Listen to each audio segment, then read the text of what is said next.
Good morning, everyone. This is Sun Kim's daily global briefing on 6th April. Last Friday, President Trump and the oil companies had a meeting.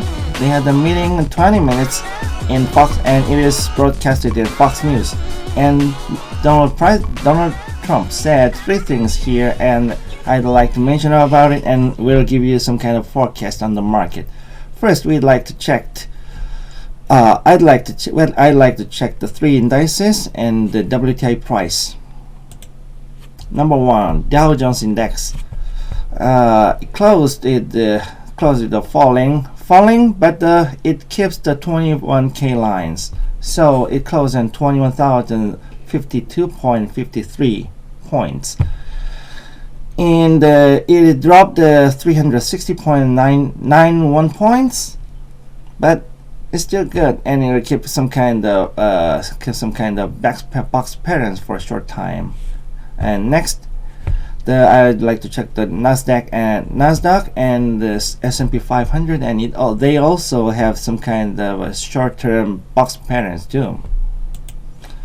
Nasdaq, it also falls, but it also keeps the some kind of 7,300 lines, and it falls 114.23 points, but it also makes some kind of stable box pattern. Okay. Next, S&P 500 index, and it gives you some kind of figures that a little bit harsh than compared to the Dow Jones, but it's still okay.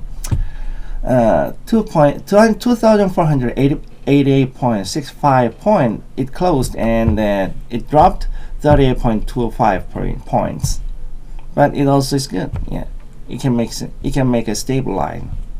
Now we see the WTI. The WTI is closed with 11.93% surge and closed on $28.34 per barrel, but now it dropped, and it is maybe 33 or 5% below the closed prices.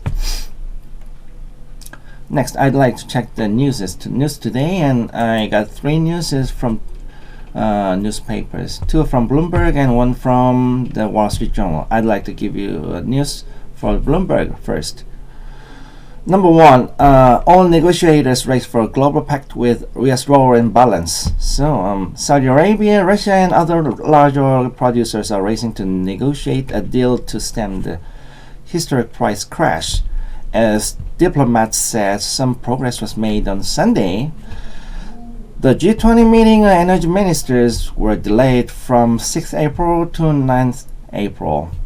And Saudi and Russia both said that they hope that United States also shall join the oil cuts. But the problem is that President Trump gave hostile words on Saturday and threatened them by the tariffs on foreign oil.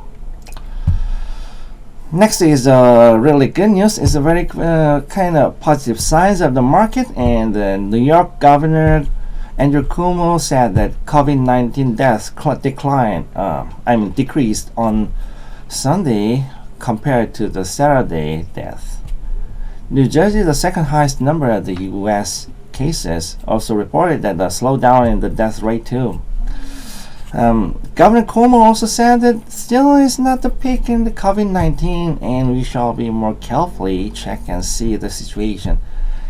I also agree with them because we need to check the whole week, this whole week, whether the COVID-19 is getting more deaths or not. If it goes down, the decrease in death numbers, then it'll be stabilized in the United States, because the New York is more than 80% death in the United States, and so if the New York and New Jersey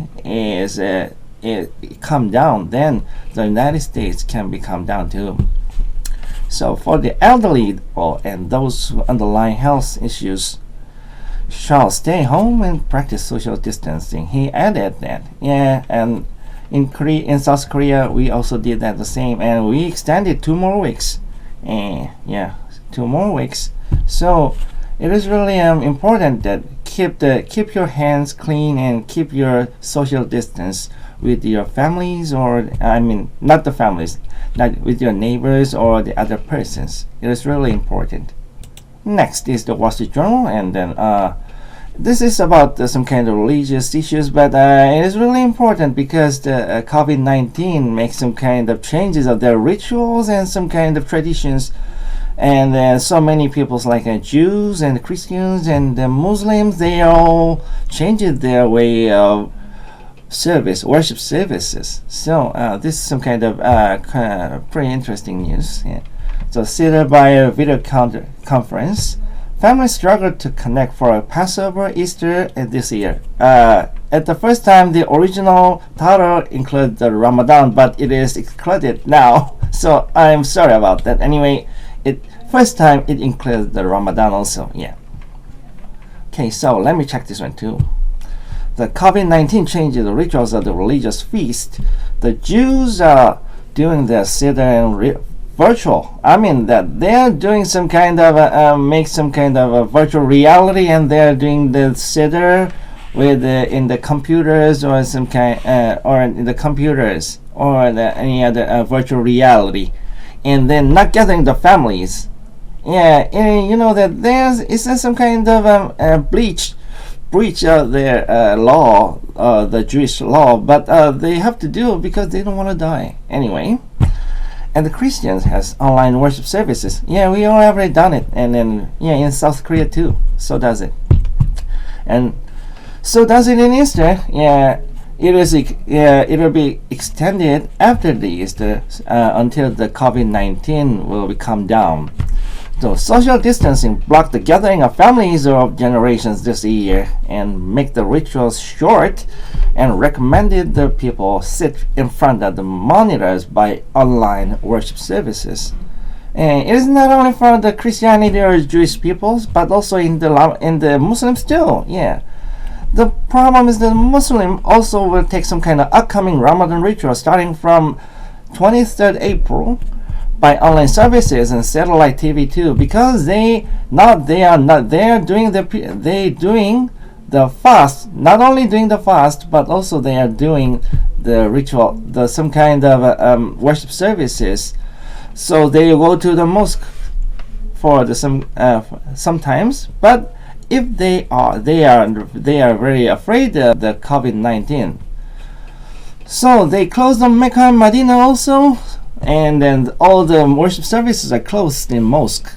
So it is really changing the religious life of the people too. So it will also influence some kind of economics around these areas like a Middle East or the Israel or the near the Europes. Yeah. So it will also influence other areas and globally too. Okay, let's check the market forecast then. First, we'll check the US stock. The Dow Jones successfully holds the 21K line, and you can farm a box range from now on for a short time. For a time being, yes. Maybe a couple of weeks or a month. Yeah. And I should mention the Friday meetings on oil companies with Trump. He said that $7 trillion infrastructure package will be released and will be helpful for the energy industry, so that can influence the stock market in a long-term period, especially for the energy sectors. In the meeting, he also mentioned the two things that he asked the banks that they made a big funding for saving personal credits to help the U.S. households, and especially for the personal check users.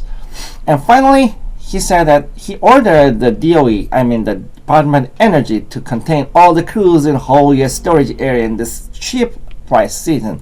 So U.S. stock indices and WTI can be stabilized shortly, but I am not sure, because the OPEC Plus and the G20 energy ministers meeting will give the direction whether it will go up or down.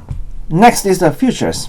Futures, the WTI surged on Friday, but it is falling again. So I am doubting that it will rebound again. Maybe it will make some kind of box patterns around $25 to $30, or it can fall again to around $23 per barrel.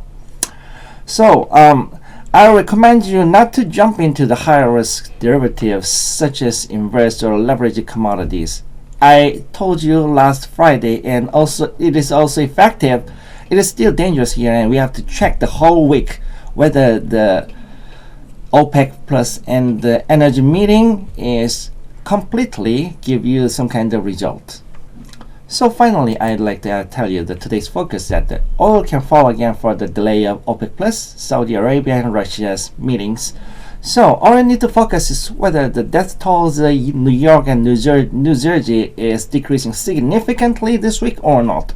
If not, you are still under the storm. So you shall not pay the money for this shaking market.